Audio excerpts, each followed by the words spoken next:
Il est 6h30 en Côte d'Ivoire. Bonjour à tous et merci de suivre le temps d'information sur RTI 1. Le chef de l'État, Alassane Ouattara, a présidé ce mercredi au Palais de la Présidence un conseil des ministres. Au nombre des mesures prises, le conseil a annoncé la dissolution des associations d'élèves et étudiants à caractère syndical sur l'ensemble du territoire national, ainsi que la suspension jusqu'à un nouvel ordre des 26 meneurs de la grève dans le secteur éducatif. Éducation, formation, santé. On fait le point avec Alessise Ouedraogo. Ce mercredi, au palais présidentiel, le chef de l'État Alassane Ouattara retrouve l'équipe gouvernementale pour plancher sur la vie de la nation. 20 points à l'ordre du jour de ce Conseil des ministres qui annonce la dissolution des associations d'élèves et d'étudiants à caractère syndical sur toute l'étendue du territoire. L'opération diligentée récemment par les autorités universitaires en vue d'assainir les résidences et les cités universitaires a permis de découvrir en ces lieux de nombreuses armes blanches utilisées pour commettre des crimes et semer le désordre sur les campus universitaires et même au-delà de la sphère universitaire. En vue de préserver l'ordre et la sécurité publique, et de garantir durablement le calme et la cohésion sociale dans les espaces scolaires et universitaires, ce décret dissout toutes les associations d'élèves et étudiants à caractère syndical créées et exerçant dans le monde scolaire et universitaire en application de l'article 22 de l'ordonnance 2024-368 du 12 juin 2024 relative à l'organisation de la société civile. Dans le secteur de l'éducation, la suspension jusqu'à nouvel ordre des meneurs de la récente grève. Les meneurs principaux, au nombre de 26, ont vu leur salaire suspendu dès ce mois d'octobre et les autres participants ont subi une retenue sur salaire équivalente aux 3 jours de grève. Sans préjudice des poursuites pénales, dont sera saisi le procureur de la République pour les auteurs d'actes de violence et de destruction de biens publics ou privés, la procédure disciplinaire sera déclenchée contre les meneurs de cette grève illégale dès la semaine prochaine. Au niveau de la fonction publique, le bilan de l'opération de contrôle électronique de présence au titre de l'année 2023 épingle 1877 agents absents ou non contrôlés qui font l'objet de mesures immédiates. Notamment la suspension de soldes qui leur ont été notifiés par voie de communiqué. Les fonctionnaires et agents de l'État concernés peuvent encore saisir le Conseil de discipline pour l'analyse et le rétablissement éventuel de leur situation. Pour faire face aux défis de la cybersécurité, l'ANSSI, Agence nationale de la sécurité des systèmes de l'information, voit le jour.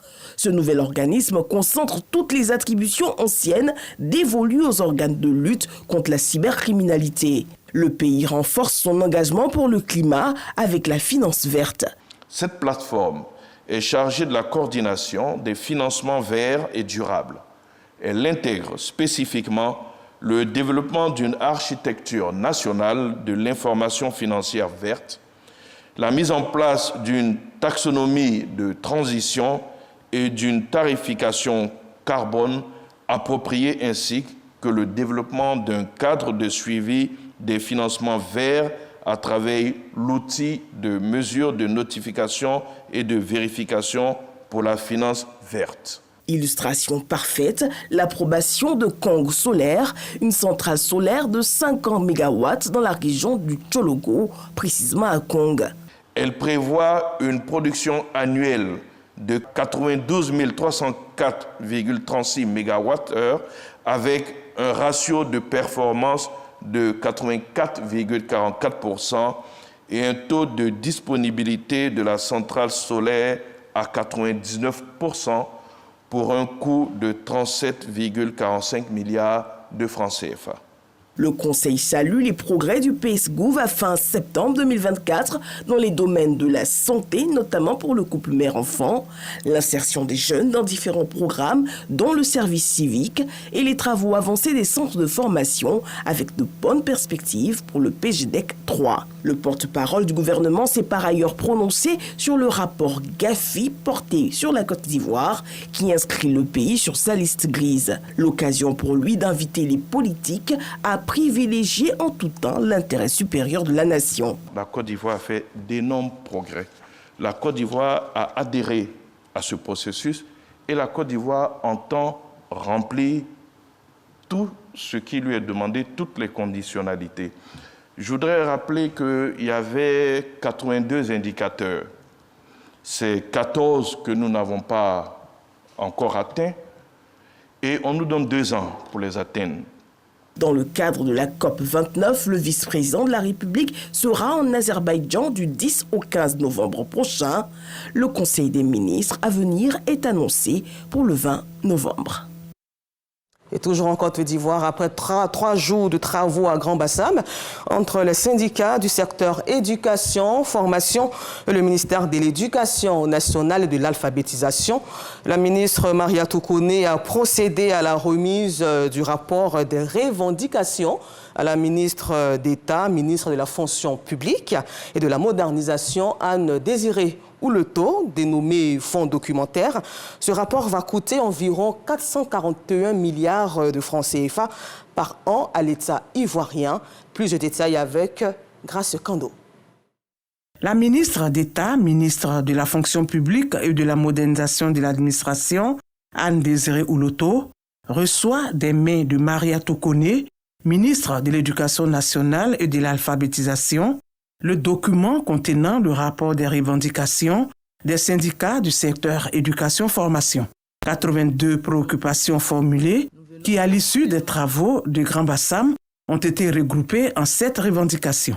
Nous avons travaillé sur l'ensemble de nos revendications prioritaires. En point de mire, notre revendication relative au paiement de la prime d'incitation aux enseignants de Côte d'Ivoire. Nous appelons nos camarades à l'apaisement, au calme, et nous leur demandons de nous faire entièrement confiance. Ce rapport dénommé fonds documentaire va coûter environ 441 milliards de francs CFA par an à l'État de Côte d'Ivoire, selon la ministre de l'Éducation nationale et de l'alphabétisation. Chacune des revendications a été passée en revue.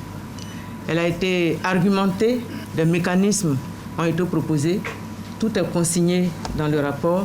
Désormais, nous avons un fonds documentaire. Nous l'avons obtenu à la suite du dialogue participatif inclusif dans la bonne ambiance à Grand-Bassam. Ce fonds documentaire sera soumis au comité consultatif de la fonction publique, présidé par la ministre d'État, ministre de la fonction publique et de la modernisation de l'administration, lors de sa prochaine réunion ordinaire prévue le 28 novembre prochain. Je vous invite à rester à notre écoute. Pour ma part, la question de la prime, c'est un problème prioritaire dans la réflexion, dans la mesure où je vois que c'est votre ambition à tous.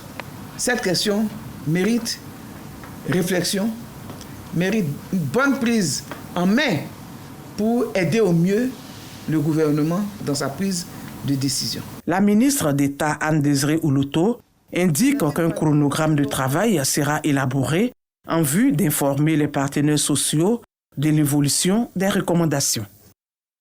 Et la Côte d'Ivoire est aussi concernée par la paix dans le monde.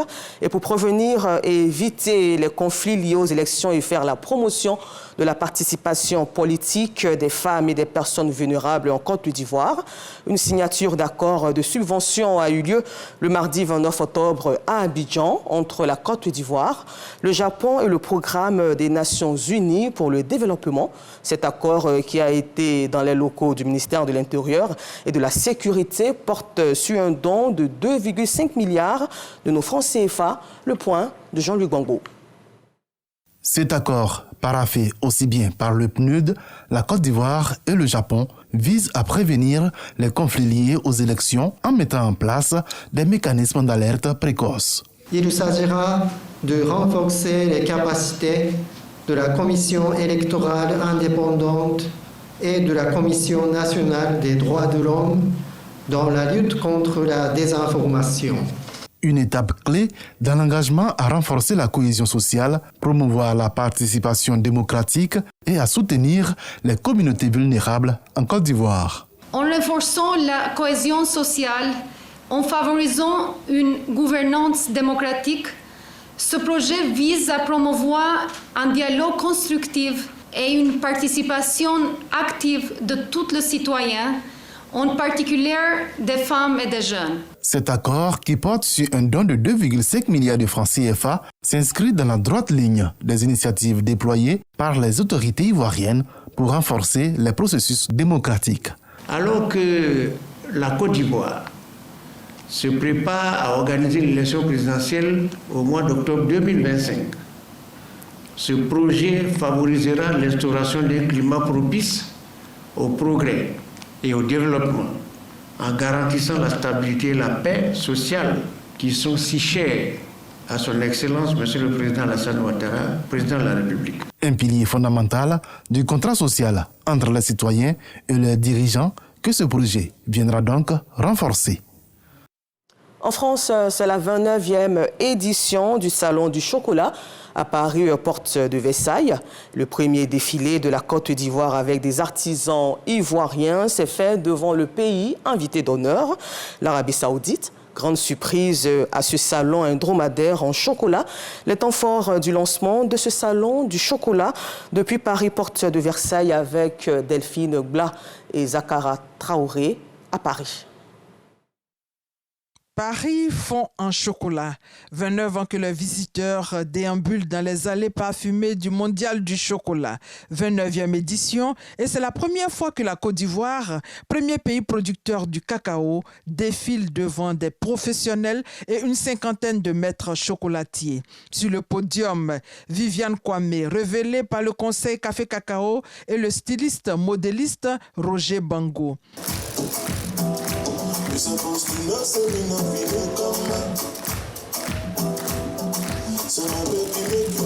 C'est une innovation, c'est une fierté pour la Côte d'Ivoire. Inauguration ce soir du Salon du chocolat et de la pâtisserie ici à Paris, en présence bien sûr de la Côte d'Ivoire, premier producteur mondial de cacao. Traçable et durable, c'est une bonne chose que le monde du chocolat et du cacao aille vers un engagement en termes de société, en termes d'environnement, donc bravo et merci à la Côte d'Ivoire de soutenir les salons, les opérations qui valorisent le chocolat. Vous faites le cacao, nous faisons le chocolat, c'est important que nous puissions travailler ensemble. Parce que c'est la première fois que la Côte d'Ivoire défile. Nous avons eu la première dame de Côte d'Ivoire comme marraine de ce salon du chocolat, nous avons eu des producteurs de cacao qui ont été primés ici. Nous avons été nommés ambassadeurs du Salon du chocolat, mais c'est la première fois que nous défilons. Donc aujourd'hui, c'est un événement spécial pour la Côte d'Ivoire. Voyage au cœur du temps chocolaté, mise en scène, démonstration, suivi également de l'incroyable défilé de robes en chocolat. Ce sont des pièces uniques. Une surprise de taille également, un dromadaire en chocolat de 200 kg et la coupure du ruban.